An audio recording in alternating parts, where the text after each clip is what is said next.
L'horlogerie, comme beaucoup de domaines, dépend du marketing et de la pub pour la vente et la réussite de ce modèle. On connaît tous des classiques, comme Patek ou Rolex, mais aujourd'hui, je vous présente les autres et vraiment, vous allez être surpris.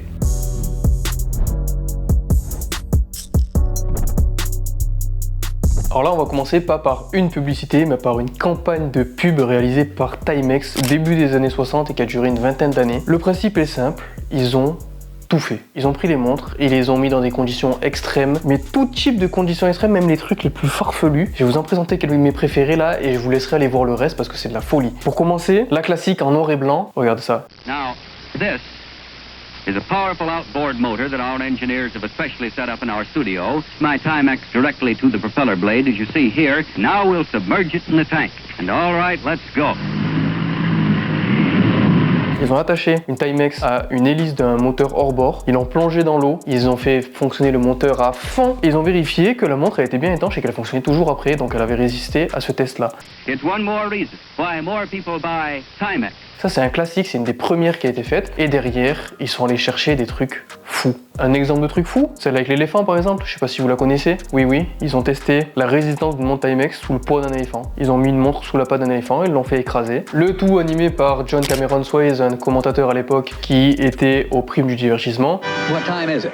Time to get a new Timex. Les Américains, ils adorent ce genre de choses. Ça a fait une mise en avant énorme pour Timex et ça a inspiré d'autres marques pour plus tard. Je vais vous en montrer. Dans la machine à laver, dans le mixeur, dans un robot. Et ma préférée surtout, perso. Ah, ils ont fait aussi celle avec le skieur. Au bout du ski, ils ont attaché une montre. Ils ont fait faire une descente de ski alpin à fond par un skieur professionnel. Ils ont vérifié que la montre était parfaitement intacte après ça. Ils ont tout testé. Quand je vous dis qu'ils ont tout fait, ils ont tout fait. Mais ma préférée, c'est celle-là.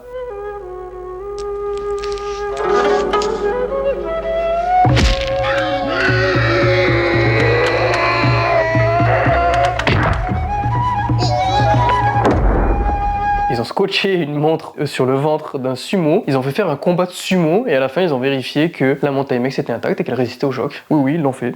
Ils l'ont fait, bravo à eux. Et les Américains ont adoré ça parce que du coup, ça a fait péter les ventes de Timex. Oui, c'est ce qui fait que Timex, à l'heure actuelle, a une grande place, surtout aux États-Unis. Nous, en Europe, ça vient petit à petit, les ventes commencent à se faire pas mal. Aux États-Unis, Timex vend énormément. Et c'est notamment grâce à cette campagne de pub qui a duré des années. Je vous laisse aller voir sur YouTube, là, d'autres. Je vous mettrai des liens un peu parce qu'il y a vraiment des folies. Il y en a des dizaines et des dizaines. Ça vaut vraiment le coup d'œil. On continue, passons à G-Shock et la montre qui a pris un slapshot. Au début des années 80, ça va pas fort chez Casio. Ils sont obligés de se diversifier, d'aller tester des trucs à droite à gauche. Et c'est là qu'ils ont une cartouche qui s'appelle la Casio G-Shock, qui a été créée à la base, vous le savez, pour résister à une chute de 10 mètres de haut, à une résistance de 10 ATM, 100 mètres de profondeur, et une durée de vie de 10 ans minimum. Cette G-Shock là, au début au Japon, c'est un peu un flop. Pourquoi? Parce qu'elle est plus adaptée aux gens qui travaillent dans le BTP que à la mode dans ces années-là, qui étaient les montres de luxe japonaises, fines, raffinées, voilà. Donc là, on a la G-Shock Mastoc qui résiste à tout. Ça fonctionne pas bien au Japon. Du coup, qu'est-ce qu'ils font? Ils vont tout miser sur les États-Unis. Et pour ça, ils vont s'inspirer de quoi? De Timex. Oui, de la campagne de pub de Timex. Donc ce qu'ils vont faire, eux, c'est pas compliqué. G-Shock, ils veulent prouver que la montre est indestructible. Le concept est simple. Le hockey est le sport le plus hypé, en vogue à l'époque, à ce moment-là, aux États-Unis. Qu'est-ce qu'on va faire? On va venir poser la G-Shock sur la glace. Un joueur, un gardien. Le joueur va venir tirer donc le slapshot pour essayer de marquer. Le gardien va l'arrêter. Je vous laisse découvrir le spot. Voilà, dans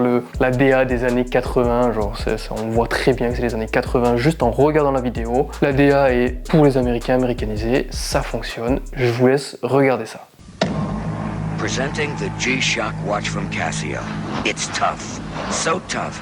This G-Shock can take a slap in the face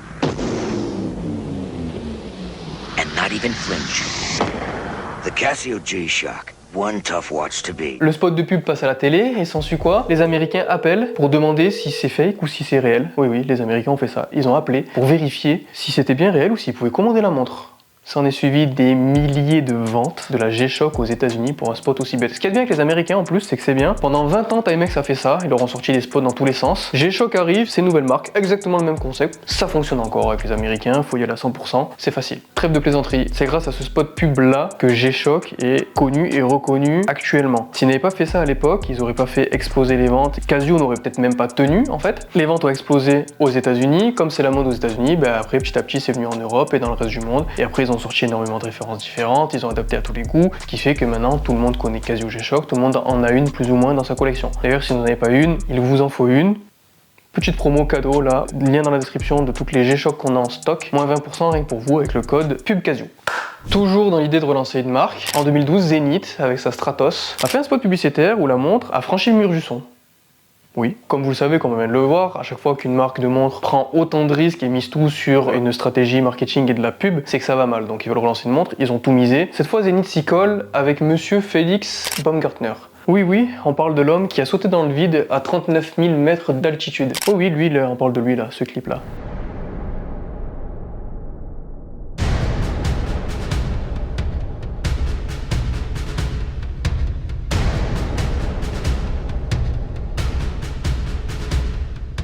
Cette opération, vous le savez peut-être pas, qui a été menée par Red Bull, était sponsorisée par Zenith, du coup avec la Zenith El Primero Stratos. L'objectif de Zenith, c'était de prouver que leur montre pouvait dépasser le mur du son. Alors, pourquoi? J'en ai aucune foutue idée. L'homme le plus rapide du monde, c'est Usain Bolt, il dépense à peine les 40 km/h, alors pourquoi prouver que sa montre peut dépasser le mur du son? Aucune idée, c'est un peu comme les plongeuses qui peuvent aller à 3 km de profondeur. Est-ce que les hommes vont à 3 km de profondeur? Non, même pour aller se baigner, la plupart retirent leur montre, donc bon. Même pour un baptême de plongée à 6 mètres de profondeur, personne ne prend le risque de garder sa montre, ou pas grand monde en tout cas, alors 3 km de profondeur on s'en fout. Dépasser le mur du son, pourquoi pas, on sait jamais, hein, au cas où l'homme puis apprenne à se téléporter, on sait pas. En tout cas l'exploit, il est simple, on jette Monsieur Félix 39 000 mètres d'altitude dans le vide, il est parti très très haut là-haut. Pour atteindre une vitesse suffisante et briser le mur du son, l'exploit arrive, 1397 km/h enregistré, super, on est content, c'est magnifique, la montre a résisté à ces conditions extrêmes, donc l'altitude, le froid, la vitesse casser le mur du son, etc., etc. Super, ça a remis Zenith en avant sur le devant de la scène un peu en 2012, ça l'a gardé en tout cas sur le devant de la scène. On connaît tous la El Primero, oui, Zenith fournissait les mouvements El Primero qui étaient dans les Rolex Daytona de l'époque. En tout cas voilà, c'est des spots publicitaires tous plus fous les uns que les autres qui ont servi à chaque fois à relancer une marque parce qu'ils étaient pas bien. Ça a généré une grosse mise en avant, des milliers de ventes et ça a permis de les sauver, surtout Casio G-Shock à l'époque. Je sais pas ce que vous en pensez, dites-moi un peu vos spots préférés. Perso, moi celui avec les sumos, c'est celui qui m'a le plus marqué, qui m'a le plus fait rire en tout cas, donc celui qui restera. Dites-moi ce que vous en pensez, dites-moi votre préféré dans les commentaires. N'oubliez pas de vous abonner pour toujours plus de contenu horloger et d'activer la cloche pour ne rien louper. Voilà, c'était tout pour aujourd'hui. N'oubliez pas, toujours comme d'habitude, moins 10% avec le code MrTimpus sur tout le site et je suis disponible sur tous les réseaux pour échanger avec vous tout le temps en permanence.